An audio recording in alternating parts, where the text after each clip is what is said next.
300 km à vélo pour Noël, le 25 décembre. C'était un petit peu un de mes premiers gros challenges après les 100 000 pas. Pourquoi tu t'infliges ces défis? Le fait de faire des défis comme ça me permet de me sentir vivant, de vivre plein d'émotions, de pouvoir grandir. Petit à petit, en fait, j'étais vraiment accro à ce sentiment de puissance et de perdre du poids, de me sentir bien dans ma peau avec la sèche. J'ai continué progressivement à faire 20 000 pas, puis 30 000 pas, puis 50 000 pas. Puis comme j'ai toujours été à fond dans les défis et qu'à ce moment-là aussi j'étais un peu matrixé par David Goggins, je me suis dit allez tiens, dans 2 semaines il y a un jour férié, on va partir sur 100 000 pas. Et c'est comme ça que j'ai eu cette idée. Mais toi, à quel moment tu te dis vraiment là j'abandonne? J'ai vraiment cru que j'allais abandonner à partir du 180e. T'as beau arriver à la moitié d'un ultra, si l'effort est vraiment très long, même après avoir fait la moitié, tu peux te dire ah bah c'était la moitié la plus facile, maintenant ça va être la moitié la plus difficile. Ce qui m'a bien aidé, c'est de me fixer un palier, tu vois, je me suis dit je suis à 180, j'en peux vraiment plus, mais on va quand même pousser le bouchon jusqu'à 200 et après tu pourras abandonner. Allez, salut à tous les amis, bienvenue sur un nouvel épisode du Train to Rehab podcast. Aujourd'hui, je suis trop content. Je suis avec mon pote Joey. Comment tu vas, Joey? Ça va et toi? Ouais, ça va. Un peu fatigué honnêtement, mais ça va. Ça va. Ben, on va reparler de tout ça. Là, aujourd'hui, on est dans un magnifique décor. Ça change des micros qui marchent pas trop, à distance, etc. Donc c'est trop bien. Des problèmes de Wi-Fi. Des problèmes de Wi-Fi Nicolas. Avec Nico. Exactement. Dédicace à toi, Nico. Change de connexion. Dédicace à toi, Nico. Donc Joey, si tu veux bien, j'aime bien préparer une petite intro pour les invités que je reçois. Du coup, je vais te la lire. Et puis, si je raconte de la merde ou si tu as des choses à redire, tu me diras. Ça marche. Ça roule? Je t'écoute, mon gars.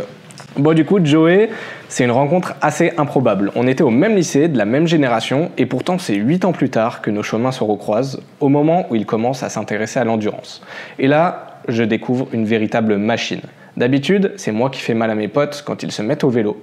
Mais avec Joey, c'est moi qui ai été vite surpris. Un physique impressionnant, une détermination hors norme et surtout un mec qui croit que rien n'est impossible. Après plusieurs années consacrées à la musculation et au streetlifting, Joey suit les traces de son mentor David Goggins et plonge la tête la première dans l'ultra-endurance. Au programme de sa première année, 100 000 pas en une journée, 300 km à vélo pour ses débuts, mais surtout l'UTMM, l'Ultra Trail de Montmartre, un défi complètement dingue, et pour couronner le tout, 100 km sur piste en course à pied. Tu racontes toutes tes aventures sur ta chaîne Joey Tryhard, où on peut te voir passer par toutes les émotions sur tes défis. Entre courage, discipline de fer et quête permanente de dépassement de soi, vous allez découvrir dans cet épisode un athlète qui redéfinit les limites du possible. Ouais, c'est très flatteur. Merci à toi pour cette belle intro qui me touche. Surtout le petit lien entre nous deux, parce que oui, on se connaît du coup avec Thomas, on est ensemble au lycée, donc ça me fait très plaisir, mon gars, de tourner ce podcast avec toi et de vivre ces aventures avec toi. Donc je suis honoré de pouvoir être sur ta chaîne aujourd'hui. C'est le début de l'aventure et ça me fait plaisir. Trop bien. Et t'as oublié, parce qu'il a parlé des 300 km à vélo, mais il y a eu aussi l'Everesting où j'ai fait aussi 300 km à vélo. Mais parce que j'avais fait 300 km à vélo pour Noël, le 25 décembre. C'était un petit peu un de mes premiers gros challenges après les 100 000 pas. Et il y a eu aussi l'Everesting. Voilà, la vidéo est disponible sur ma chaîne YouTube. J'en profite. Il en a fait tellement en un an que. Et Thomas aussi a fait 300 km à vélo, du coup. Ouais. Mais bon, toi, c'était dès tes débuts en endurance. Moi, c'est pas mes débuts. Donc franchement, chapeau. Si tu veux, on va revenir sur chaque défi. Je pense qu'il y en a 2 surtout sur lesquels on va beaucoup revenir. Les 2 derniers qui, je pense, ont été pour moi remarquables, qui m'ont vraiment impressionné. Mais avant tout ça, j'aimerais comprendre, toi, c'est quoi ton pourquoi? Pourquoi tu t'entraînes? Pourquoi tu t'infliges ces défis? C'est quoi la genèse de tout ça? Ok. Alors pour moi, le fait de faire tous ces défis, ces challenges, les ultras, c'est avant tout un moyen de me sentir vivant. Donc ressentir des émotions, peut-être que ça va paraître archi bizarre pour certains d'entre vous, mais j'ai eu beaucoup de périodes d'introspection et où je me suis posé des questions philosophiques, à quoi ça sert, pourquoi on est en vie, tout ça. Et j'en suis venu à me dire que en fait, ça n'avait aucun sens. Il n'y avait aucun moyen de... J'avais aucune réponse. Et j'ai toujours aimé faire du sport. J'ai toujours été à fond dans le sport. Et le fait de faire des défis comme ça me permet de me sentir vivant, encore une fois, comme je l'ai dit, de vivre plein d'émotions, de pouvoir grandir. Sur le côté psychologique, vraiment passer par plein de sensations, des belles émotions, et c'est surtout ça en fait qui me pousse à continuer à faire des défis. Donc voilà, comme tu l'as dit, mon mentor entre guillemets, c'est un peu David Goggins. C'est comme ça que, c'est en partie grâce à lui que je me suis mis à faire des ultras. Et ouais, en mettant un pied dans les ultras, en fait, je me suis rendu compte que c'était un des meilleurs moyens de vraiment se confronter à soi-même, à être seul face à ses pensées, à ses doutes, dans l'effort. Et pour moi, c'est un moyen en fait surtout de vivre tout un panel d'émotions qu'on peut vivre qu'à travers, pas qu'à travers le sport, mais le sport en tout cas ça me permet vraiment de me sentir vivant. Voilà. Ouais, pour okay. résumer, en vrai, c'est un peu ça. La vie n'a pas de sens, donc autant la vivre à fond en faisant des choses passionnantes et des choses incroyables comme des défis sportifs. Voilà, c'est un petit peu ça, du coup, ma philosophie par rapport... Ok, et du coup, ça, c'est quelque chose que tu arrives à retrouver que dans l'endurance depuis que tu l'as découvert. Est-ce que c'est quelque chose que tu arrivais quand même à trouver dans le streetlifting, la musculation, tu vois, aller chercher des perfs qui sont énormes, ou est-ce que c'est quelque chose que tu retrouves vraiment spécifiquement dans l'endurance, dans l'ultra? Pour avoir fait presque une dizaine d'années de streetlifting, honnêtement, j'ai vécu des très belles émotions en faisant du streetlifting, mais c'était toujours des efforts plutôt courts et la sensation d'accomplissement après avoir, par exemple, fait une dips à 110 kg, voilà, ça c'est mon PR, 112 kg et demi. Même après avoir mis des mois, des années d'entraînement, d'efforts, j'ai jamais vécu des émotions aussi grandes qu'en ayant accompli des défis sportifs de fou comme les 100 000 pas, les 300 km à vélo. Enfin, c'est vraiment...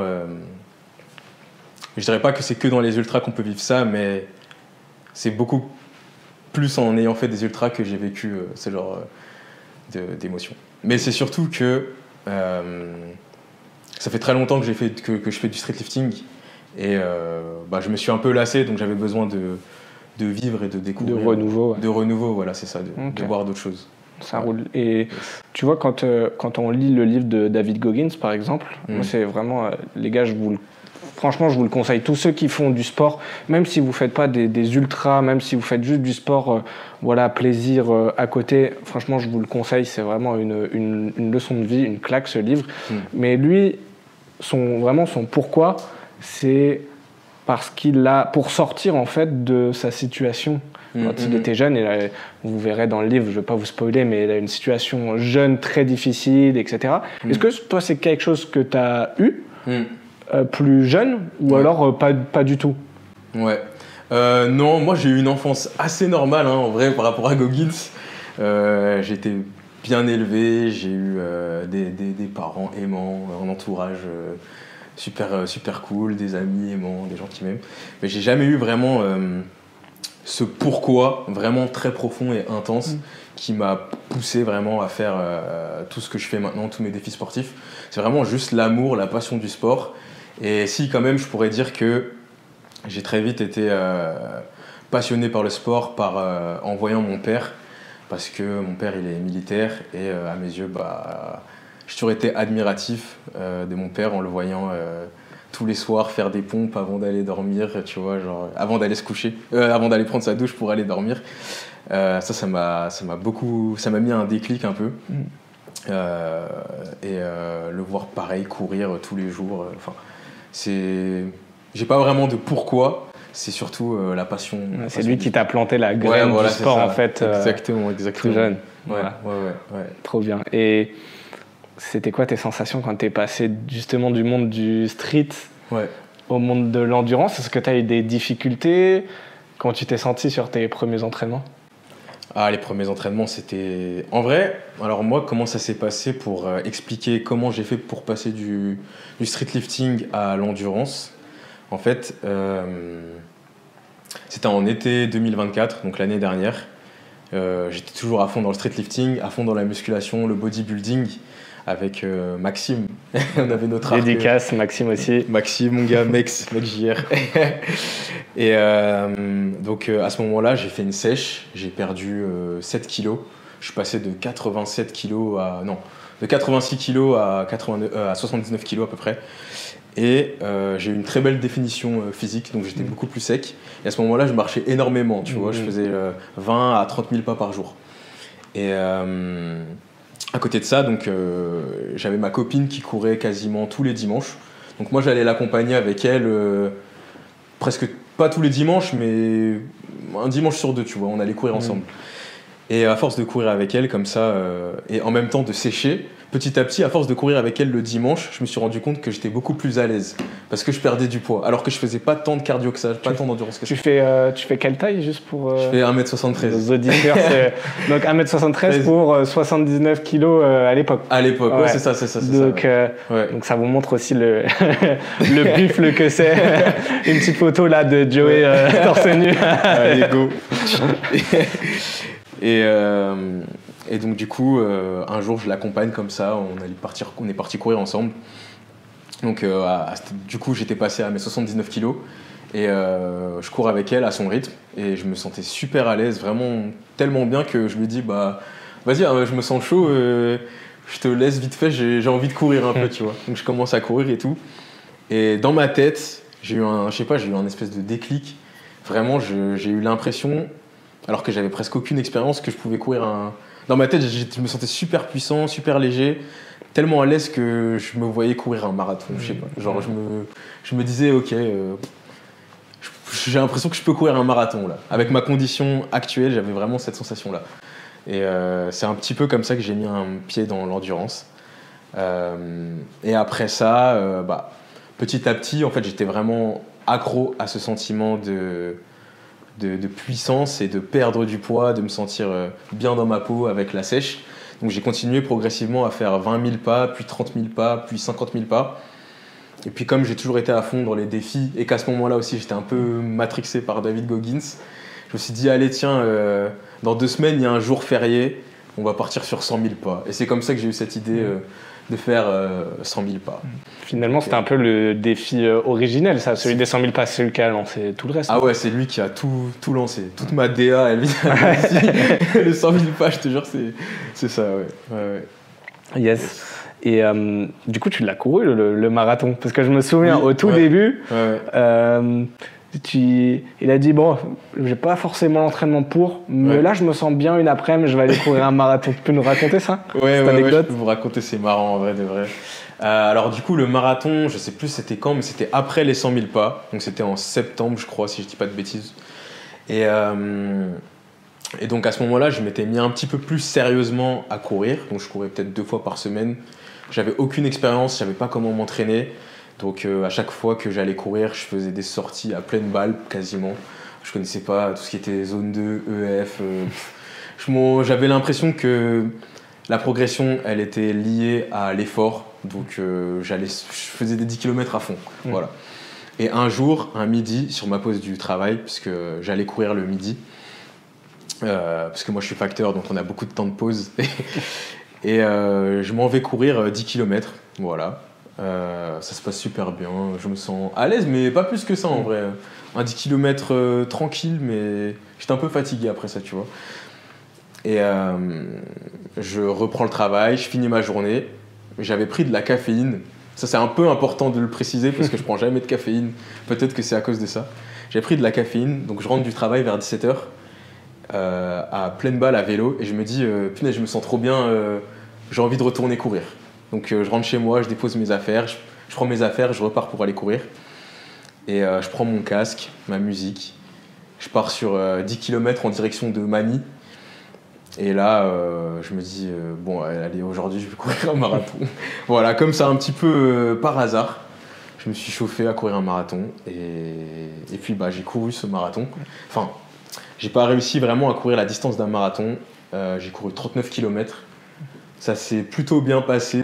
Après avoir fait 10 km le matin. Après avoir fait 10 km le matin, ouais. Et ouais, c'était une sacrée expérience. Et c'est la chose que je vous recommanderais absolument de ne pas faire. Les gars, vous savez, vous m'écoutez, ceux qui m'écoutent souvent, on y va progressivement. J'arrête pas de me... Moi, ce qui me fume, c'est que j'arrête pas de dire à tout le monde, voilà, regardez votre charge d'entraînement progressive, vous augmentez de 10% par semaine. Et là, il y a le buffle à côté qui tryhard tout. Vraiment qui n'applique pas du tout les conseils du... Mais la mauvaise fréquentation. Alors, il tryhard, mais je peux vous assurer que derrière, il y a beaucoup de boulot, beaucoup de choses qu'on voit pas, des petits trucs tous les jours, un corps qui est prêt à encaisser beaucoup de contraintes parce qu'il l'a entraîné depuis qu'il est tout petit, depuis qu'il est toujours. Donc, il n'y a pas de... Il n'y a rien sans rien, il n'y a pas de secret. Joe, il est prêt pour encaisser tout ce qu'il prend aussi. Ouais. Donc voilà, pour remettre le contexte et que voilà, il faut y aller progressivement quand même. Bah, du coup, moi ce que j'aime bien chez toi, c'est vraiment que tu n'as aucune croyance limitante. C'est que pour toi, rien n'est impossible.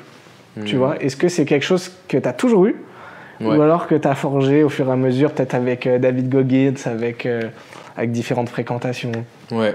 Bah, au contraire, en vrai de vrai, même si je peux renvoyer cette image du mec qui a l'impression que rien n'est impossible, qui n'a aucune croyance limitante, j'ai encore des croyances limitantes. Enfin, non, j'ai plus trop de croyances limitantes, honnêtement, avec tout ce qu'on voit sur les réseaux, des athlètes, leur parcours, comment ils racontent leur parcours, leurs histoires.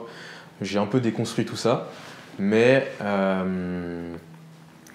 comment dire ? Je pense que, on va dire, cette confiance en soi qu'on acquiert, enfin justement elle s'acquiert en fait.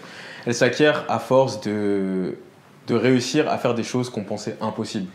Et c'est comme ça que j'ai réussi à développer cette mentalité de « Ok, je vais me fixer un objectif de fou, il me paraît impossible, mais dans le passé, tu as réussi à faire ça et tu croyais que c'était impossible. » Et du coup, c'est comme ça que maintenant, aujourd'hui, j'ai plus trop de croyances limitantes.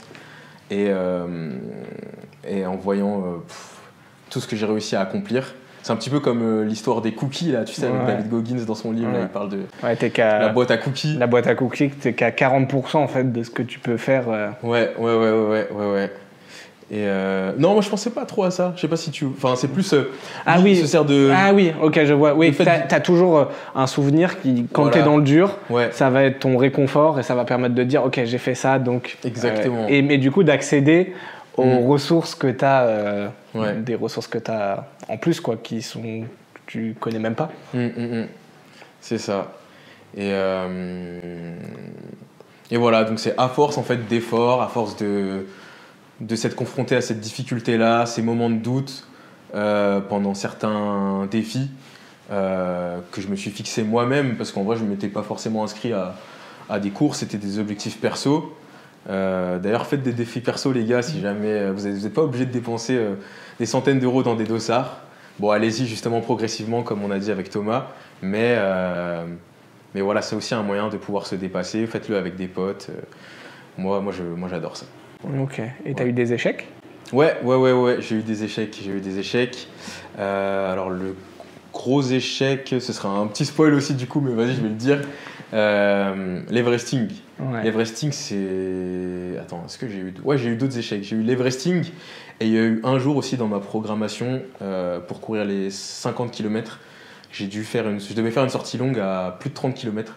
J'avais pas réussi. Et moi, je suis très détaché de l'ego maintenant. J'arrête de me dire que bah voilà, t'es une merde, t'as pas réussi à faire ça.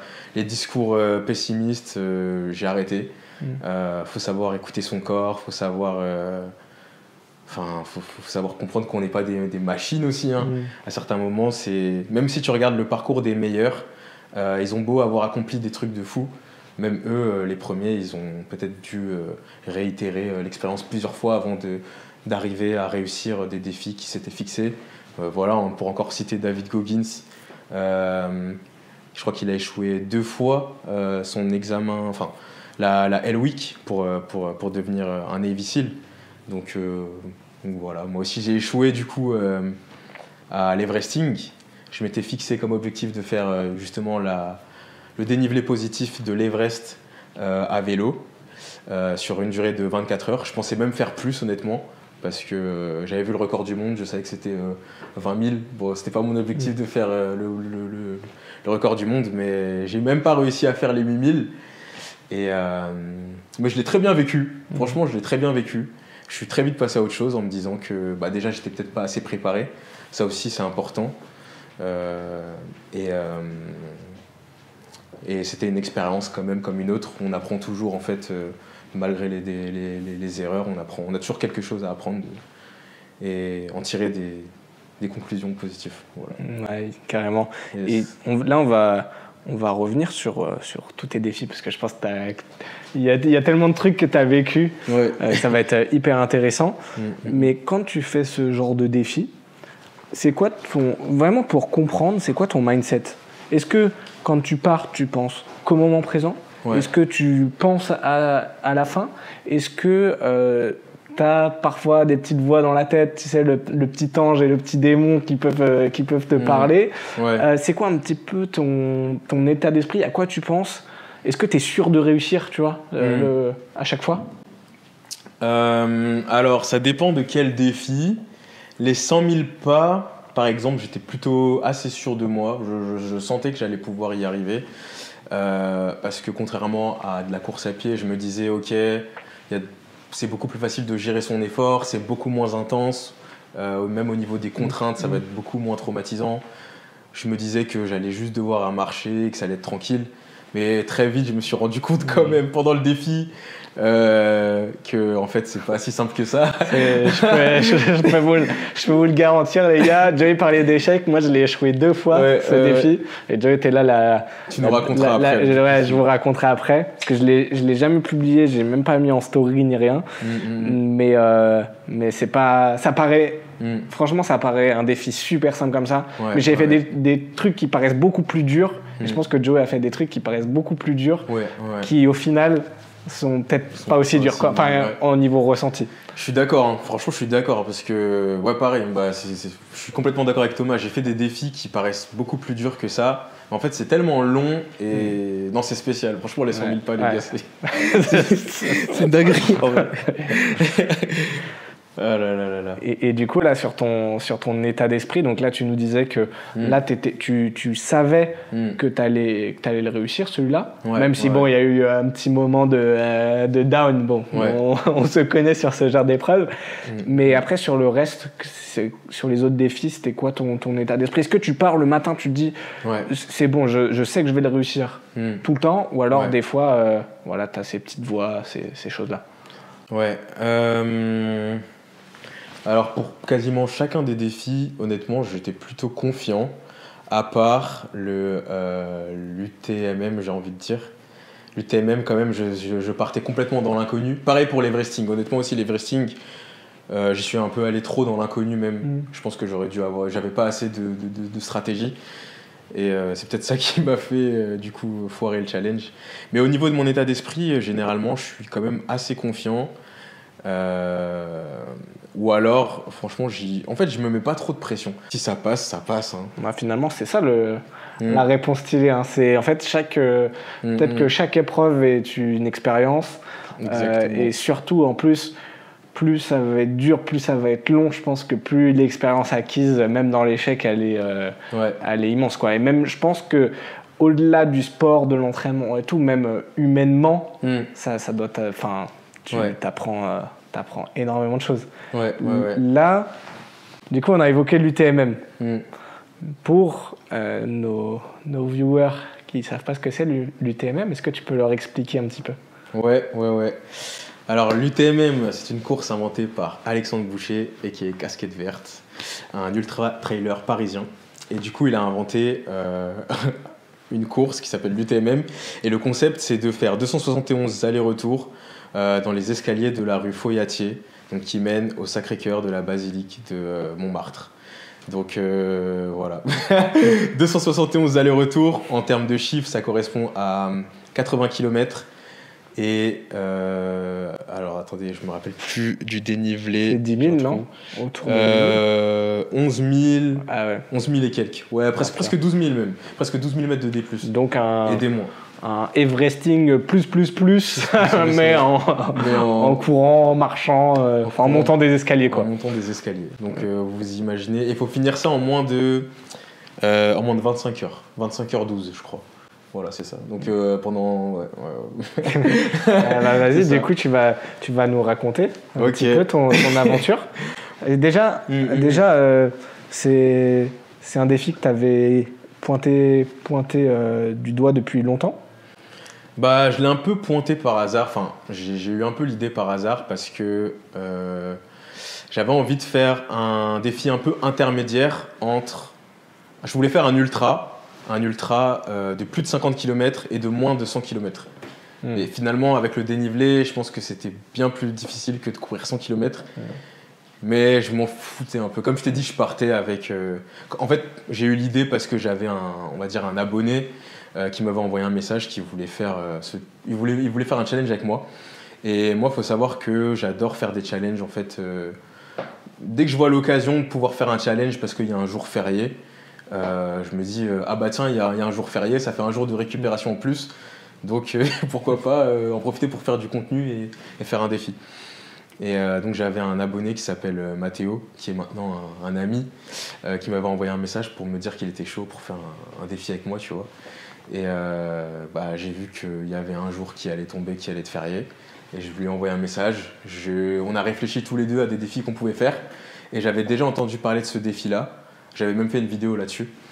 Et vu qu'il habite en région parisienne, que j'habite en région parisienne et que c'était super simple à mettre en place, je me suis dit, allez go, on va faire un UTMM. Il n'y a pas besoin de prévoir un itinéraire. Il n'y a pas besoin de se casser la tête au niveau du ravitaillement. Enfin, j'ai vu que c'était simple à planifier, à organiser. Et aussi à tourner. Donc là, vous ne pouvez pas voir, mais il y a les caméramans qui ont participé à la production de la vidéo. et voilà. Bah vas-y, raconte-nous comment ça s'est passé. Comment ça s'est passé? Vous pourrez aller voir d'ailleurs la vidéo de Joey. Je mettrai tout en description de toute façon. Yes. Et tout est documenté. Mais vas-y, raconte-nous un petit peu tes sensations, les petits moments off. L'UTMM, ça a commencé comment? Réveil à 5h du mat, même plus tôt je crois, réveil à 4h du mat. J'avais fait des courses la veille, j'avais acheté plein de conneries, je sais même plus, des trucs des abricots, des trucs à base de sucre, plein de sucre. Si, j'avais des gels aussi, de chez Prozis, voilà. C'est moins 10% d'âge le gros forceur. Ah, tu peux. Hein. Non, mais bref, voilà, j'avais acheté la nutrition, j'avais prévu de tout mettre dans ma voiture. Donc j'ai tout mis dans ma voiture, j'ai donné rendez-vous à Mathéo à 5h du matin au pied des escaliers. À la base, on était censé être plus d'une dizaine de personnes. Et bizarrement, on avait un groupe sur Instagram. Bizarrement, le jour du défi, il commence à avoir 2-3 mecs qui se disent « Ouais, en fait, j'ai un imprévu, mon gars, je peux pas venir, nanani. » Bon, surtout qu'il y avait une météo pourrie de prévu, non? Ils les avaient prévu un peu de pluie, mais ça va. En vrai, c'était pas la pire des météos, ça va. Et du coup, j'arrive, je pose ma voiture, Mathéo me rejoint, on se rencontre pour la première fois. Super bon feeling, ça se passe trop bien. Et voilà, ça part, hein. On enchaîne les allers-retours avec le caméraman Edgy qui nous a suivis. Au niveau du feeling, je me sentais plutôt bien, alors que j'avais entamé quasiment 160 km la semaine d'avant. Je m'étais fait un défi aussi. J'avais fait 21 km par jour pendant une semaine, un peu plus de 21 km. Et je partais avec une petite appréhension parce que je m'étais dit que j'avais pas fait de semaine d'affûtage et que ça allait être compliqué. Mais finalement, j'étais en forme et ça s'est super bien passé. Ouais. Voilà. Et t'es passé par quelles émotions pendant le défi? C'était cocktail explosif, hein. J'ai eu toutes les émotions en vrai. J'ai vraiment cru que j'allais abandonner à partir du 180e, 160, 180 aller-retour. À partir de ce moment-là, j'avais vraiment envie d'abandonner. Ça faisait peut-être plus de, je sais plus, allez, 15 heures, un truc comme ça que j'étais sur le défi. Et ça m'a vachement aidé en fait le fait d'être accompagné, parce que habituellement je fais mes défis solo, et là le fait d'être avec d'autres personnes qui étaient prêts à rien lâcher, ça m'a permis de déconnecter le cerveau, et aussi je voulais pas, comment dire, faire mauvaise impression auprès du groupe, tu vois, parce qu'on était 3 au final. Il y avait Elias aussi qui nous a rejoint, et j'ai pas osé leur dire ouais les gars, enfin je voulais vraiment pas imposer une mauvaise vibe en leur disant ouais les gars là j'en peux plus, j'ai envie d'abandonner. J'ai fait comme si de rien n'était, et on avait loué un Airbnb aussi juste à côté de l'endroit, et on est parti dormir. Donc il a commencé à faire nuit à partir du 180e aller-retour. On était trop KO, on s'est dit allez on va dormir au moins 3-4 heures. Il était genre 3 heures du mat. Et le matin, je me réveille, je me dis ok, je vais jusqu'au 200e aller-retour et j'abandonne. Tu sais, je me fixais quand même des paliers, parce que je me dis vas-y, j'ai payé ma place de voiture, j'ai payé un Airbnb, j'ai payé un caméraman. En fait, il y avait ce côté aussi investissement qui m'a fait me remettre en question, et qui m'a dit non mon gars, faut que tu continues, t'as mis tant d'efforts, t'as dit aux gens que t'allais le faire. Voilà, je voulais quand même tenir parole et donner le maximum possible. Mais il y avait vraiment cette option de j'ai envie d'abandonner quand même, qui est c'était dans ta tête. Ouais, comme tu as dit, l'ange et le démon, là je pense que dans les ultras, les gros ultras, il y a toujours un moment où tu passes par cette période-là, et il faut que tu partes en étant au courant qu'il y a des chances qu'au bout d'un moment, tu aies vraiment envie de lâcher prise et d'abandonner. Quoi. Et comment tu fais justement pour... Tu as, je vois très bien la sensation que tu dis, c'est un moment... T'as l'impression que tout s'effondre et que c'est un peu une spirale sans fin. Et comment tu fais pour retrouver cet élan qui te fait repartir ? Moi, ce que j'aime bien faire, aussi une petite technique perso, après, je pense que c'est pas autorisé dans toutes les courses, c'est la musique. Là, ça m'a quand même bien aidé, la musique, à un certain moment. J'avais pas écouté de musique pendant tout le défi, jusqu'au moment où vraiment je sentais que j'en pouvais plus du tout. Mais... ce qui peut vraiment aider quand même, c'est... Enfin, moi, je pense qu'il faut vraiment avoir cette mentalité de fou un peu, mais c'est soit tu termines, soit tu vas à l'hôpital. Hein. Ah, ça, c'est la phrase de Joey. C'est la devise. Hein. C'est la nouvelle devise. C'est la devise. Mais du coup, là, c'est intéressant parce que tu parlais de la musique. Ouais. Et est-ce que c'est parce que c'est quelque chose qui te fait un petit peu sortir du coup de ce dialogue entre ton ange et le démon, et qui t'amène autre part justement, où tu penses plus justement aux souffrances? Est-ce que tu penses que c'est pour ça? Certainement aussi, parce que ça fait tout simplement du bien, tu sais, c'est stimulant, donc ouais, c'est récréatif, et comme tu as dit, ça te permet de t'évader entre guillemets d'un moment de ce que tu es en train de faire, de l'effort que tu es en train de vivre, et je pense que c'est ça en vrai, clairement je pense que c'est ça. Ça te permet d'arrêter de penser à ces voies-là, et d'être en plus stimulé d'un point de vue cognitif par de la musique. Ouais. C'est un petit peu de la triche entre guillemets aussi du coup. Ouais, et après après je pense que tu vois, même en dehors de la musique, tu peux peut-être, il y a peut-être d'autres moyens aussi, tu vois, je sais pas, des techniques, bien sûr qu'ils doivent se préparer à l'entraînement, tu vois, mais pour essayer de te sortir, peut-être, je sais pas, se concentrer sur sa respiration ou quoi, ça serait intéressant d'avoir pas mal d'avis là-dessus, parce que je pense que ça peut être un bon tips pour sortir un peu vraiment cette spirale négative. Et du coup, après cette spirale négative, il s'est passé quoi là sur l'UTMM? En fait, aussi, je pense que j'ai envie de rajouter aussi un truc. Je pense qu'il y a une histoire de palier. Ça peut être pas mal aussi. Ça, c'est une technique que j'ai utilisée, malgré le fait que t'as beau arriver à la moitié d'un ultra, si l'effort est vraiment très très long, même après avoir fait la moitié, tu peux te dire c'était la moitié la plus facile, maintenant ça va être la moitié la plus difficile. Il faut continuer, je pense. Moi, je pense qu'au final, ce qui m'a bien aidé, c'est de me fixer un palier. Tu vois, je me suis dit, je suis à 180, j'en peux vraiment plus, mais on va quand même pousser le bouchon jusqu'à 200. et après tu pourras abandonner. Moi, c'est ce que je me disais, tu vois. En fait, c'est redécouper c'est ça. ce qui paraît gigantesque et énorme en plein de petits paliers pour finalement pour un peu tromper ton cerveau et dire que c'est petit. Mais après, du coup, quand tu es arrivé aux 200, tu t'es dit je peux continuer. Je me suis dit, il va me rester au moins 7 heures d'effort, même plus. Mais 200, c'est un beau palier, alors pourquoi pas continuer encore jusqu'à aller 210, 220. Et au final, tu te dis, mais t'as déjà fait tout ça, continue jusqu'à l'échec total, jusqu'à ce que t'en puisses vraiment plus.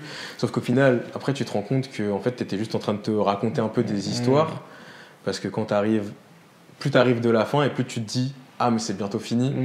C'est bientôt fini, donc t'as la motivation qui remonte. Et en fait, ça se fait naturellement. Tu sais que c'est bientôt fini, en fait. Et quand tu sais que c'est bientôt fini, bizarrement, alors que, en fait, si on t'emmène sur une course, tu sais pas quand est-ce qu'elle s'arrête, il y a de fortes chances qu'au bout d'un moment, ça se trouve, après 20 km, t'abandonnes, quoi. Alors que si on te dit tu dois courir un marathon, t'arrives à 20 km, et qu'on te dit qu'il en reste 22, bah tu sais que c'est bientôt fini, donc tu vois. Donc finalement, c'est c'est clair, mais voilà. C'est un peu un jeu de cerveau, tu vois, arriver à tromper son cerveau. Et tu vois, là par exemple sur le T24, j'ai eu un petit peu cette sensation-là. Et en fait, à chaque fois que c'est long, je sais que un moment, ça va forcément être dur. Mais par contre, derrière, après, en fait, j'ai l'impression que c'est le temps que ton corps trouve des adaptations à la situation extrême à laquelle tu es en train de l'exposer. Et j'ai eu ce moment de mou au bout de, je sais plus, 12 ou 13 heures. Et ensuite, après, une fois que j'avais passé ça, genre vraiment, c'était vraiment dur. C'est... même t'as cette voix dans la tête, tu te dis tu vas abandonner et tout. Mais après... je sais pas, ton corps il se réadapte et en fait tu te rends compte que t'allais abandonner et en fait t'as des capacités énormes derrière et je trouve que c'est ça qui est cool dans l'ultra, c'est que ça te donne aussi une confiance énorme, c'est que ça te permet de te donner confiance et de te dire que même quand t'es dans le mal, quand t'es le plus en bas, après, ça pourra que aller mieux, tu vois. Et ça, c'est incroyable. Et moi, là, du coup, c'est cool de temps en temps aller voir en bas ce qui se passe, tu vois, se mettre dans le mal. Mais toi, à quel moment tu te dis, vraiment, là, j'abandonne? C'est quoi le critère pour dire, OK, là, je vais vraiment trop loin. Là, il faut même pas que j'aille contre ce que me dit mon cerveau.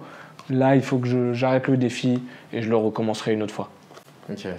Alors, la question c'est à partir de quel moment je suis prêt où est-ce qu'il faut que j'aille mentalement, physiquement? Parce que tu vois, la limite, tu pourras toujours la pousser, la pousser.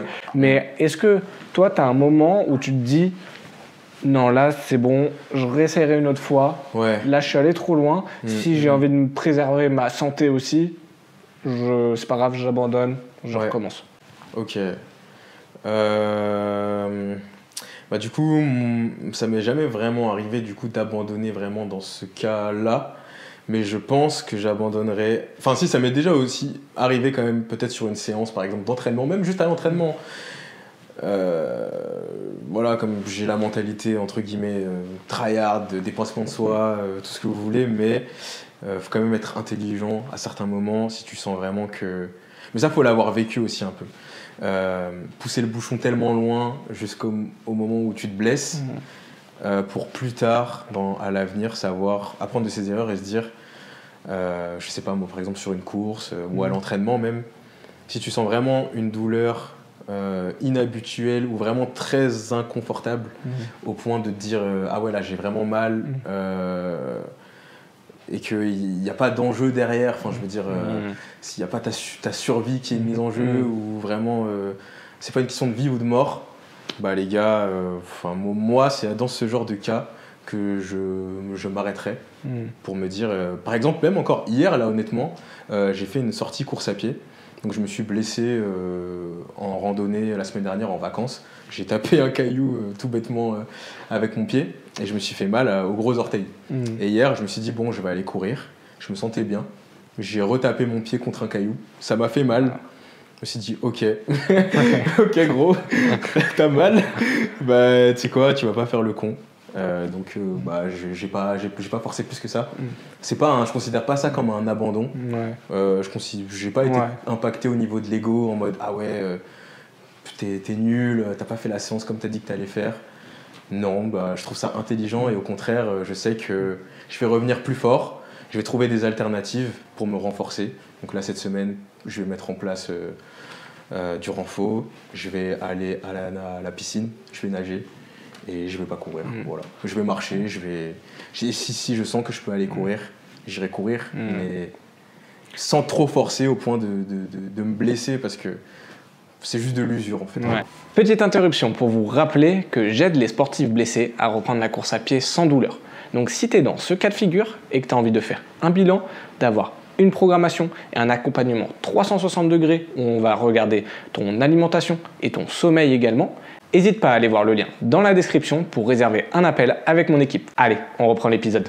Donc là, si j'essaie de résumer ça, en fait, il y a des périodes où tu vas te fixer vraiment une mentalité tryhard. Ça peut être une période de 1 jour ou de 12 heures sur une épreuve où là, tu te dis, là, je vais aller dépasser mes limites. Là, à ce moment-là, je vais essayer d'aller loin. Mais sur le reste du temps, eh bien, je vais rester beaucoup plus rationnel.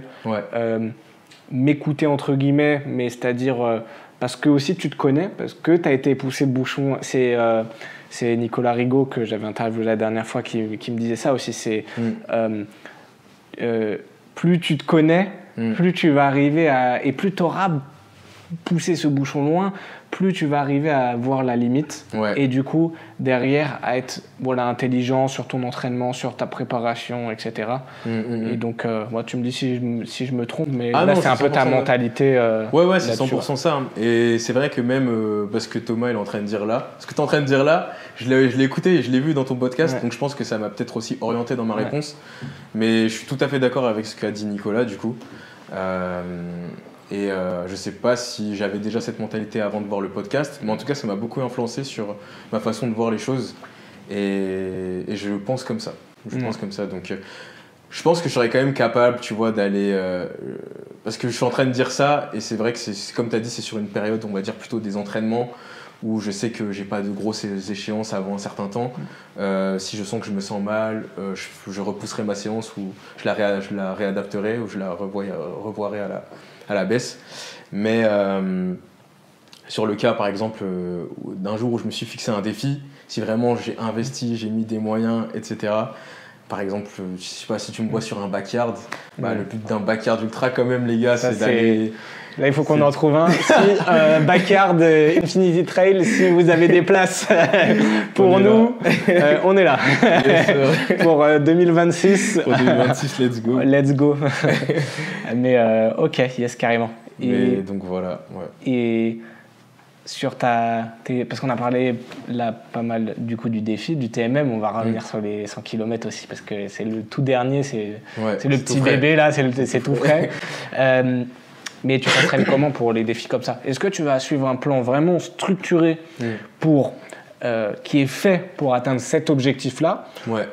Ou alors, des fois, comme je pense, j'ai cru comprendre qu'il y a certains objectifs qui apparaissent au jour le jour des fois. Un peu ça pop, mais vas-y, explique-nous comment tu t'entraînes. C'est quoi ta logique d'entraînement pour ces défis-là? Ok. Alors, comment j'ai commencé vraiment à pour le début, pour mon début en course à pied, pour les 100 km, comme j'avais vraiment aucune expérience en course à pied, j'avais décidé de passer par un programme payant. Donc j'avais utilisé une application qui s'appelle Rena,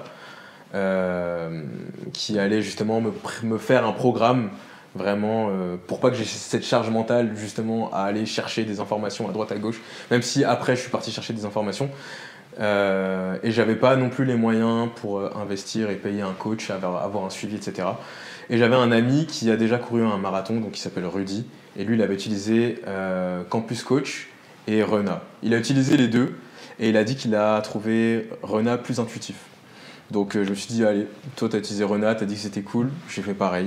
Donc j'ai utilisé l'application J'ai rentré quelques paramètres, quelques informations, ma taille, mon poids, enfin je sais plus, mon niveau, à combien de fois par semaine j'allais courir, etc. L'application m'a fait un programme.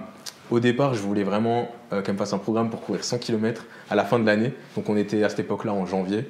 J'avais prévu de faire ça en décembre. Je me suis dit, allez, si je me suis dit que j'allais le faire dans l'année, autant que je me mette le plus de chance de mon côté, donc je le fasse vraiment à la fin de l'année. Et l'application a refusé de me faire un programme parce que c'était trop dingue. Donc elle m'a fixé plutôt un programme pour courir 50 km. Donc j'ai pas eu d'autre choix que d'accepter. Et comme j'avais pas de course de prévu, j'avais pas pris de dossard, je voulais juste courir 50 km avant de courir mes 100 km. J'ai choisi un peu une date au hasard, donc je crois que c'était en mai. Un jour comme ça, un dimanche. Et l'application m'a fait un programme. Voilà. Et donc le programme, il était composé par 4 entraînements, course à pied. Parce que 3 entraînements, je savais que c'était bien, mais je me suis dit que c'était peut-être pas assez pour vraiment bien progresser. 5, je trouvais que c'était trop et même l'application ne voulait pas. Donc j'avais 4 entraînements par semaine. Et alors il n'y avait pas vraiment de structure dans le sens où tu sais, on a l'habitude de voir des programmes avec pour 4 entraînements, on va dire ça va être 2 séances en EF, une sortie longue et une séance de fractionné. Là, j'ai l'impression que c'était un peu différent. Par moments, ça arrivait que j'avais peut-être 2 séances de fractionné par semaine.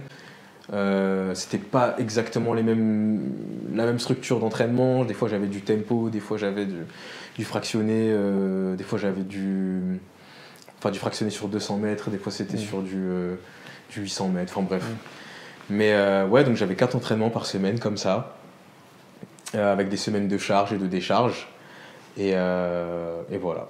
Et arrivé aux 50 km, après les avoir courus, j'ai décidé de faire mon propre programme, entre guillemets. Je voulais courir plutôt de manière... Je voulais avoir une approche... J'ai eu une approche différente. Donc j'ai vu par exemple des athlètes qui m'ont inspiré comme Casquette Verte ou alors Courtney de Walter. Donc c'est une ultra-traileuse américaine, si je ne dis pas de bêtises. Et j'ai vu dans quelques interviews, etc., que en fait, ces personnes-là n'avaient pas de coach et s'entraînaient un petit peu plutôt au feeling. Voilà. Et je me suis dit, et sans forcément faire de fractionné ou ce genre de trucs, même si je sais que Casquette Verte il fait beaucoup d'allers-retours en côte. Et ça m'a inspiré. Et je me suis dit, bah tiens, avec toute l'expérience que j'ai accumulée maintenant, bah, je vais essayer de me faire mon propre programme. Et bon, je sais qu'il y a une histoire de progressivité à respecter, donc j'essaye au minimum d'être progressif, même si c'est compliqué avec ma mentalité et mes objectifs aussi. Il faut que ça soit cohérent quand même avec mes objectifs. C'est vrai qu'il faut être progressif, mais je me suis quand même fixé des objectifs de ouf, donc il faut que j'accumule un volume de ouf. Il faut le faire progressivement, ça je le sais, donc j'essaye d'être... Si vous voulez, récemment, j'étais plutôt aux alentours de 50 à 70 km hebdomadaires. Et là, progressivement, j'aimerais bien monter à 100 km de volume par semaine. J'aimerais bien passer à 7 entraînements. Donc j'étais à 4 entraînements, j'ai déjà couru 7 fois par semaine et j'ai kiffé. J'ai pas eu trop de soucis au niveau articulaire. Donc je pense que je suis capable d'assumer ce genre de charge d'entraînement. À voir après sur plusieurs semaines, parce que le faire sur une semaine c'est bien, mais toutes les semaines à voir. J'essaye d'intégrer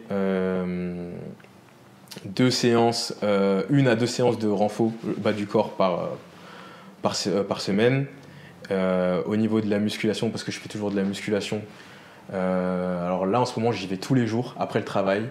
Je vais au street, donc je vais faire des tractions, des dips, des muscle-up, des pompes. Ça dure pas très longtemps, mais 30 à 45 minutes. Et voilà, c'est un peu comme ça que je décompose mes entraînements par semaine. Et j'essaye d'inclure au moins une séance de fractionné. Et pour le volume, c'est vrai que de base, j'avais pas l'objectif de faire une course de 100 km. Donc je voulais juste courir 100 km. Mais je me suis rendu compte qu'en fait, les courses de 100 km, généralement, c'était des ultra-trails et il y avait du dénivelé. Ça grimpe pas mal, quoi. Et là, je me suis dit, punaise, j'ai passé tout mon temps à courir sur du plat. Et quand j'ai découvert justement l'UTMM, je me suis dit, ah ouais, le dénivelé, c'est costaud, en fait. vraiment un effort supplémentaire à ne pas du tout négliger parce que il faut s'y préparer. Ah ouais, faut s'y préparer de fou. Donc pas le choix. J'habite en région parisienne. Je me suis fixé l'objectif de faire entre 1000 et 2000 mètres de D+ par semaine. Mais après, tout ce que je vous dis là, c'est des choses que j'ai pas encore mis en place. Mais à l'avenir, c'est ce que je compte faire. Voilà. Et ce programme-là, tu le fais un petit peu au jour le jour dans ta tête. Enfin, tu sais que tel jour, c'est tel entraînement ou quoi. Ou alors, tu l'écris quelque part. Comment tu t'organises? Non, c'est complètement dans ma tête. Alors, j'aimerais bien faire du fractionné tous les lundis. Je me suis dit, lundi, ça va être le jour du fractionné. Admettons, un jour, je peux pas faire le fractionné le lundi. Je le décollerai à un autre jour qui me plaît dans la semaine. Mais au moins une séance de fractionné dans la semaine. Je fais plus de sorties longues, entre guillemets. Alors, sorties longues, ça dépend pour qui, quel niveau. Mais pour moi, une sortie longue, ça va être plus de 30 km, tu vois. Après, de 20 km, pour moi, c'est une bonne sortie. Mais par rapport aux distances que j'ai envie de faire, courir 100 km, c'est pas vraiment, à mon sens, une sortie très longue de courir 20 km. Donc j'avais un petit peu comme stratégie de courir quasiment entre 15 et 20 km tous les jours en zone 2, tranquille. Et voilà. Et non, pour répondre à ta question, j'ai pas vraiment de planification, d'organisation bien structurée en disant allez, tel jour ces trucs, en écrivant. Non, je fonctionne beaucoup plus au feeling maintenant. Et voilà. Plaisir, comme tu as dit, sans se prendre la tête. Ouais, c'est ça. Et ouais, beaucoup plus cool. Ouais, ok, nice. Et du coup, tout ça t'a emmené à, il y a quelques semaines maintenant, courir 100 km sur une piste de 250 mètres. Ouais. Raconte-nous un peu ce défi. Alors, franchement, c'était magique. Hein. J'ai trop kiffé.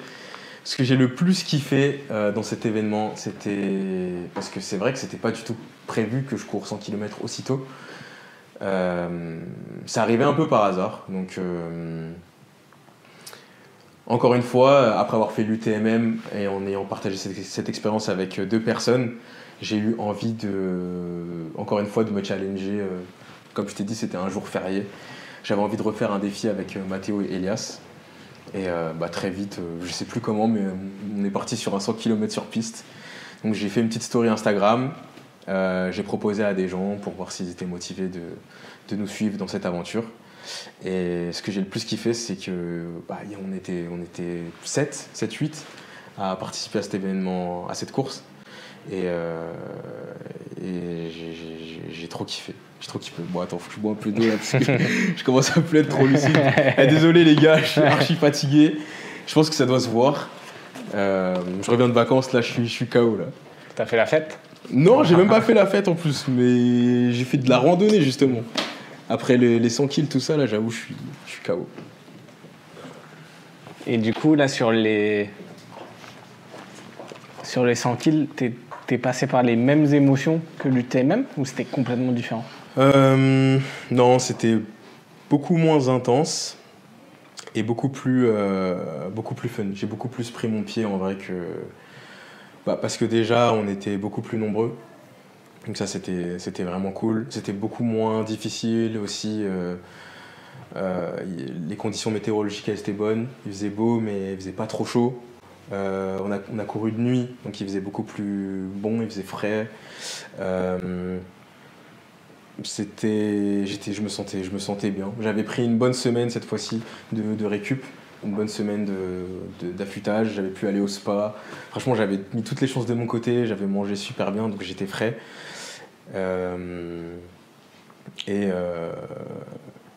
Et ouais, j'étais sur une piste, au pas de dénivelé, donc c'était super. C'était plutôt agréable de courir sur une piste et de faire cet effort-là avec d'autres personnes. Ouais. Ouais. Et on vous spoilera pas, les gars. Ouais. On vous met, pareil, le lien en description. En description. On vous spoilera pas le résultat. Allez voir la vidéo de Joey. Il y a eu vraiment un gros taf dessus. Ouais, j'ai fait tout le montage et ça m'a... En vrai, le plus dur, c'était même pas la course, c'était de faire le montage, hein, honnêtement. Vraiment, c'est le plus difficile. Et après des défis comme ça, est-ce que tu sens une grosse période de fatigue? Moi, je sais qu'après le T24, par exemple, j'avais pas l'impression d'être fatigué. Ouais. Mais en fait, sur mes perfs et sur mes entraînements, j'arrivais plus à tenir mes intensités. Il y a plein d'autres signes dans la vie où un petit peu de nervosité, t'es un petit peu plus aigri, toutes ces choses-là, en fait, c'est plein de petits signes qui arrivent même dans ta vie de tous les jours, alors qu'en fait, physiquement, t'as l'impression d'avoir super bien récupéré. Est-ce que tu ressens ce genre de choses aussi sur tes défis? Bah, en vrai, je pense contrairement à toi, du coup,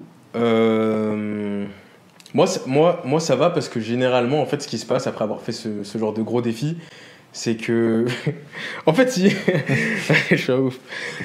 Moi après ça les gars, après ce genre de défi, ce qu'on vous dit pas, c'est que des fois je suis en arrêt pendant une semaine.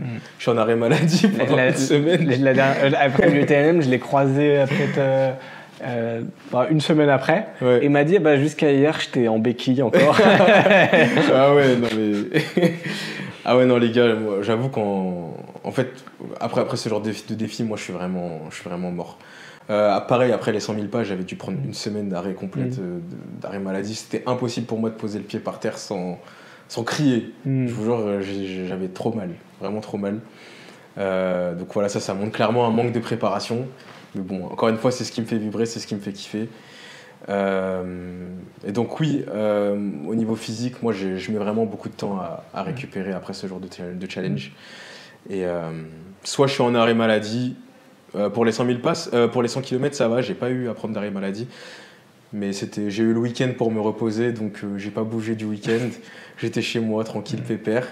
Et sinon, les autres jours, j'ai pas fait trop de sport, j'ai couru un petit peu. Mais je reprends pas l'entraînement comme un bourrin après ce genre de défi. Je sais pas quoi, toi, comment tu fais après Moi, après le T24, par exemple, je m'étais pas entraîné pendant 3-4 jours et après j'avais repris progressivement. Mais tu vois, j'avais été faire du coup mon deuxième défi des 100 000 pas un mois après. Mais quand même. Parce que je m'étais dit, je vais surfer sur la vague et en fait, j'ai pas surfé du tout. C'est comme je me suis rentraîné derrière, j'ai remis de l'intensité. C'était une erreur d'ailleurs, et ça nous permet de prendre de l'XP. Et ouais, non, je me suis senti, quand je suis parti sur le défi, t'étais là, je me suis senti KO dès le début en fait. J'ai même moins bien fait que la première fois, alors que j'étais beaucoup mieux entraîné et beaucoup plus affûté. Donc voilà, comme quoi des fois il faut aussi laisser et tu vas avoir une fatigue aiguë qui va disparaître assez vite, tout ce qui est courbature et tout, généralement moi ça passe assez vite sur ce genre de défi, mais derrière tu as une fatigue chronique qui s'installe et celle-ci après on réagit tous différemment.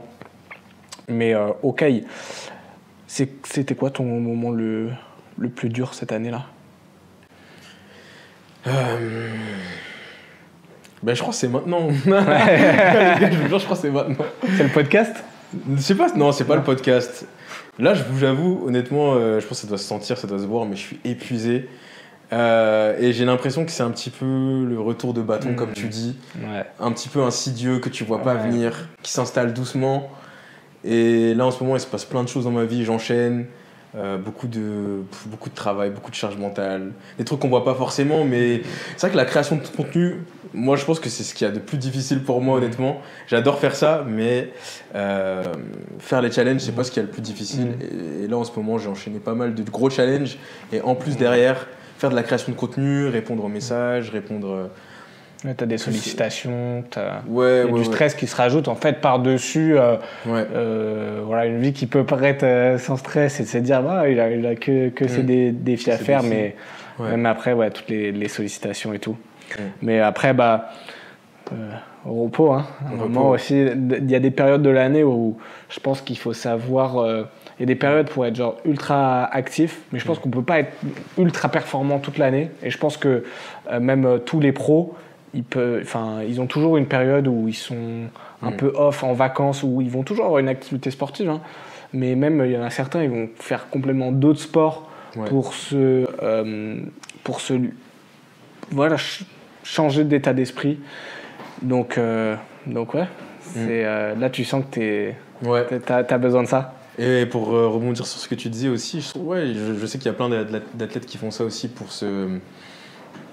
pour recréer un peu cette sensation de manque parce que quand tu fais toujours la même chose aussi, après au bout d'un moment tu peux avoir une espèce de burn-out. Et je pense que moi c'est ce qui se passe là actuellement pour moi.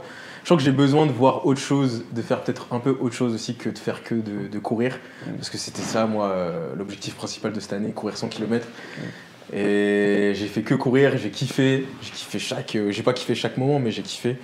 Et là je sens que j'ai quand même besoin de voir autre chose et de me ressourcer un peu en faisant d'autres trucs différents qui n'ont rien à voir avec la course à pied. Yes. De manière sportive ou même de manière sportive, ouais. J'aimerais bien me mettre un peu plus... tu vois, du coup, là, on a l'objectif de faire le T24 avec Thomas.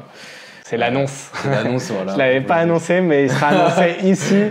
Voilà, désolé, j'ai spoil. Non, vas-y, fais l'annonce. Ok les gars, alors on est parti pour le T24 de l'Île de Ré en juin 2026 avec mon gars ici présent, Thomas. Moi je suis officiellement inscrit, je me suis inscrit tout à l'heure. Thomas il s'est pas encore inscrit. Pas encore, mais ça va venir. Ça va venir très vite. C'est puis Thomas, il a déjà fait un T24 l'année dernière. Donc il va pouvoir m'aider aussi dans la prépa, on va se donner de la force. On va faire quelques sorties ensemble, course à pied, vélo, natation. J'ai hâte, ça va être trop bien. Ouais, voilà. Ça va être l'occasion pour toi de te mettre à autre chose que la course à pied. Vélo, tu t'es déjà bien entraîné. Là, il y a la partie natation, je pense que c'est peut-être ça le plus costaud. Ça va être le plus costaud, mais comme... de toute façon, tu l'as la mentalité, rien n'est impossible, tu vois, donc avec du travail, de toute façon, il n'y a pas de raison. Il n'y a pas de raison. Je voulais juste, parce que là, on a parlé beaucoup de l'aspect vraiment purement sportif, entraînement, les défis. Est-ce que, avec toute cette accumulation de volume, là, tu nous as parlé de la fatigue, mais est-ce que tu t'es déjà blessé sur ces défis ? J'ai déjà eu quelques petits pépins, mais c'était jamais des grosses blessures, on va dire des petites douleurs que je ressentais, parasites dans les genoux ou alors dans le talon, mais c'était jamais des grosses douleurs qui ont duré très longtemps. Et généralement quand j'avais ce genre de douleurs, du fait d'être entouré par des personnes comme toi, comme Morgane, je sais qu'il faut prendre du repos, je sais qu'il faut faire du renfo, j'ai ma copine aussi qui est kiné, donc je sais qu'il faut savoir se calmer, prendre du temps pour soi, mettre en place du renfo, et puis tout va bien se passer. Mais il ne faut pas non plus s'arrêter à 100%. Ça, je le sais surtout, c'est important. C'est la pire des choses, parce qu'après, ça devient des douleurs chroniques, et puis tu crois que tu vas mieux, et tu reprends, tu t'es pas renforcé, donc tu te reblesses, et puis ça fait... coup-ci, coup-ça, et puis voilà. Mais t'as jamais eu là sur un défi, un truc où tu te dis genre là c'est mort et je peux même plus, si on a parlé t'étais en béquille pendant une semaine, mais après cette semaine t'as pu reprendre directement. Est-ce que t'as eu un truc qui t'a vraiment écarté ou même t'as eu peur de te dire est-ce que je vais pouvoir reprendre l'entraînement pour la suite quoi? Non, j'ai jamais eu peur. Je pense que j'ai cette chance-là, un peu comme toi, de récupérer assez rapidement, malgré le fait que je sois en béquille. Je sais pas comment dire, mais je le sens, je me connais assez bien physiquement avec mes défis pour savoir que c'est des douleurs qui vont passer. Genre, je sens que je suis pas blessé. Des fois, je sens que je peux même aller plus loin alors que j'ai mal. Mais c'est peut-être parce que j'ai accumulé pas mal de séances de musculation et que j'ai peut-être les muscles qu'il faut pour assumer ce genre de charge de... C'est ce qu'on disait, je crois que c'était proche du début de l'épisode, c'est que Joey il a un passif qui est énorme en musculation, qu'il a un système musculaire qui est capable d'encaisser énormément de contraintes. Et donc il peut mettre beaucoup de contraintes sur ce système-là et il a une capacité de régénération qui est supérieure à la moyenne, mais parce qu'il s'est entraîné à le faire. Donc voilà. Parenthèse. J'ai cette chance. Parenthèse finie. Est-ce que t'as... Et toi, est-ce que tu t'es blessé un petit peu T24, tout s'est bien passé? T24, tout s'est bien passé. Franchement, c'était... j'ai eu le petit down en vélo, vers la moitié du vélo. Mais je pense que en fait, c'est normal dans ce genre d'épreuve, un moment de tomber un petit peu. Mais c'est vrai que moi, surtout la dernière année, j'ai cultivé un peu de cette mentalité de plus le bas est bas, plus le haut va être haut après. Et le haut au niveau récompense, niveau récompense et niveau Ouais, après l'orage vient l'éclaircie, tu vois, et je sais qu'il y aura un bon moment après. Et je l'ai passé, et après ça, en fait, tu vois, je m'attendais limite à ce que ce soit un peu, peut-être pas forcément un peu plus dur, mais où j'aille explorer encore un peu plus profondément, tu vois, un peu les abysses, tu vois. Paradoxalement, je trouve beaucoup plus dur les 100 000 pas que le T24. Tu vois. Après, c'est peut-être parce que le T24, je l'avais préparé vraiment aux oignons, nickel, une vraie programmation et tout, et que les 100 000 pas, j'y vais un peu plus à chaque fois. Je me dis que ça va être un défi facile et à chaque fois, je me trompe. Mais non, pas de douleur. J'ai traîné une légère faiblesse après aux ischio-jambiers parce que je crois que je leur en avais mis un petit peu trop après, donc j'avais une petite douleur au vélo, mais ça, c'était réglé. Mais je trouve qu'une fois qu'après, tu es dans un état de flow où je sais pas, je pense que tu as déjà vécu cette sensation-là où tu as cet état de flow et il n'y a plus rien qui importe. Tu es concentré dans ton effort. Ouais. Tu continues. Et puis, donc, non, franchement, là-dessus, ça a été. Et puis, en termes de blessures, non, pareil, renforcement. Progressivité à l'entraînement, c'est ce que j'essaye de mettre. Tout ce que je vous dis, de toute façon, je l'applique. Donc voilà, non, ça, là-dessus, ça va. Ça va. Tant mieux. Et moi, je voulais rebondir un petit peu. Est-ce que tu as déjà eu... t'as déjà fait un truc absurde pendant un défi ? Un truc absurde pendant un défi ? Un truc... Qu'est-ce que tu entends par absurde ? Je sais pas, un truc que tu n'aurais pas fait en temps normal, un truc qui... Tu sais, t'es un peu l'ivresse. Voilà, sur le T24, c'est ça aussi que j'ai ressenti, c'est un peu l'ivresse de l'effort. Tu sais, t'as l'impression... T'es allé tellement loin que t'es un peu bourré par l'effort, quoi. Et est-ce que toi, ça t'a déjà fait faire... t'as déjà fait des trucs, des dingueries, Vraiment, peu importe, juste un truc absurde. Ouais. Ah, j'avoue, je sais pas. Je suis en train d'essayer d'y penser là, du coup, mais attends. Un truc absurde. J'ai pas de truc qui me vient en tête là, direct comme ça. Peut-être que j'ai rien fait d'absurde finalement. Ou peut-être que je fais tellement des choses absurdes au quotidien que je me rends pas compte.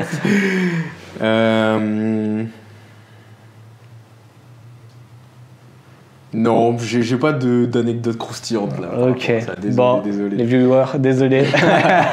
Je n'aurais pas de jouer sur cette question-là. Et c'est quoi ton sentiment ? Parce qu'on a parlé ton sentiment pendant l'effort. Et c'est quoi ton sentiment quand tu vas quand tu vas réussir ton défi ? Quand tu as passé la dernière marche de l'UTMM, quand tu es arrivé à le dernier mètre des 100 km, après tu ressens quoi ? Après ça, moi, honnêtement, j'étais juste lessivé. Et même ça, je l'ai dit dans les vidéos, et je suis 100% honnête, mais non, je veux pas m'inventer de vie ou m'inventer d'histoire en disant que c'était une sensation de fou, que j'avais une sensation d'accomplissement ultime, que je me sentais comme un dieu ou je sais pas quoi. Non, pas forcément en vrai. En fait, l'effort, généralement, me met tellement loin mentalement que je suis juste content que ce soit terminé. Et c'est plutôt 1 ou 2 jours après ou le lendemain que je réalise et que je me dis ah ouais t'as réussi à faire ce défi qui est fou, qui est juste remarquable, et je repense à toutes ces belles émotions, le partage, et maintenant là je pense surtout en fait à tout ce que j'ai vécu avec les autres, parce que j'ai fait beaucoup de défis solo.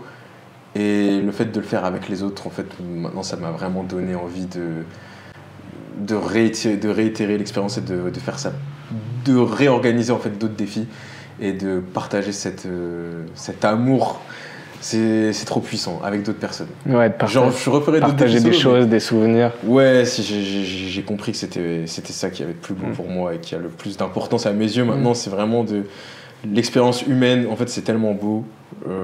Je repense à tout ça et je me dis, on a tous partagé un truc tellement, créé des liens et partagé un truc tellement fort ensemble, partager une souffrance, un moment, enfin, moi c'est ça que j'ai trouvé le plus stylé en fait finalement. Après avoir accompli la ligne d'arrivée, je suis KO, je pense pas trop à ça, je me dis juste c'est fini, mais un peu plus tard avec du recul, voilà, pour résumer, je repense à tout ça et je me dis, c'était trop bien. Et j'espère qu'on vivra des choses comme ça ensemble. C'est sûr, l'année prochaine, les gars, 13-14 juin, c'est sûr qu'il va se passer de belles choses. Yes. Du coup, tu documentes ça, toi, sur ta chaîne YouTube, Joey Tryhard. Le lien sera bien sûr en description. C'est important pour toi de documenter ça ? Pas spécialement. En vrai, c'est important. Ça n'a pas tant d'importance que ça. Pour être honnête, j'aime juste créer du contenu. Je trouve ça vraiment stylé. Et maintenant, ça a plus d'importance que ça en avait avant parce que je me rends compte vraiment que ça a un impact sur des gens. Donc, avant, je faisais ça pour moi et juste pour créer du contenu parce que j'avais envie de vivre des réseaux, j'avais envie de partager mes passions. Mais maintenant, là, je me rends compte qu'il y a vraiment des gens qui sont prêts à venir partager ces expériences avec moi. Et je trouve vraiment ça stylé parce que je me rends compte que je peux créer un truc, rassembler des gens, créer une communauté, inspirer, motiver. Et surtout, encore une fois, l'expérience humaine. Donc oui, là, maintenant, ça a une importance pour moi à ce niveau-là. Parce que je sais que je peux toucher... je peux arriver... Enfin, mon rêve, en vrai, honnêtement, ce serait de vivre des réseaux. Voilà, je vois des gens qui ont réussi à en vivre et je me dis, pourquoi pas moi ? Et là, je commence un petit peu à avoir vraiment l'option de faisabilité du truc, avec tous les retours, les messages et la concrétisation des défis avec d'autres personnes. Donc voilà. Et c'est ce qui est trop bien avec l'ère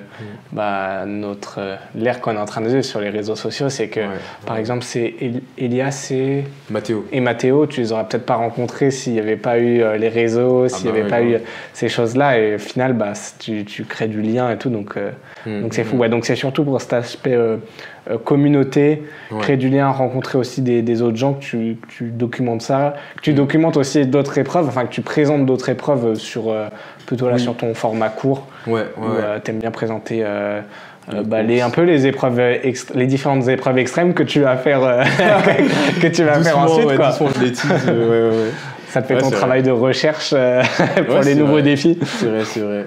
Et puis ça permet aussi quand même de s'exprimer, et puis c'est cool d'avoir cette chance-là pour s'exprimer sur les réseaux et d'être entendu, on se sent moins seul en fait, et puis on retrouve des gens qui ont les mêmes passions que nous, et c'est trop stylé. C'est trop cool, trop cool. Et juste pour finir, tu as évoqué aussi la vie de couple juste avant. C'est comment on gère une vie de couple quand on s'entraîne toute la journée, on taffe. C'est un facteur important aussi parce que... moi ça va au niveau de la vie de couple. En vrai j'ai de la chance, là il faut que je fasse attention à faire de la non, en vrai, tout est réalisé sans trucage.